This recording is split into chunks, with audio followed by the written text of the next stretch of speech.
सोमवारी रात्रीपासून सोलापुरात पेट्रोल मिळणार नाही अशी अफवा पसरली होती।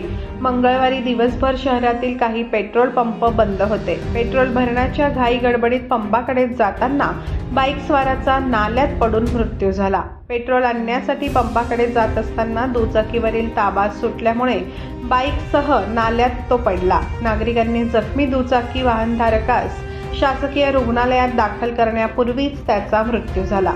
सोमवारी रात्री 11:30च्या सुमारास मुळेगाव तांडा रोडवरील नाल्यात हा अपघात घडला।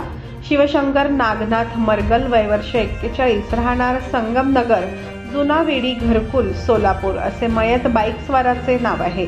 मयत बाईकस्वार शिवशंकर मरगल सोमवारच्या रात्री 11:30च्या सुमारास जुना वेडी, घरकुल, संगमनगर येथून पेट्रोल पंप बंद राहणार असल्याचे कळाल्यामुळे रात्रीच बाईकमध्ये पेट्रोल भरण्यासाठी सोलापूर हैदराबाद महामार्गावर असलेल्या सोन्या मारुती पेट्रोल पंपाकडे चालला होता।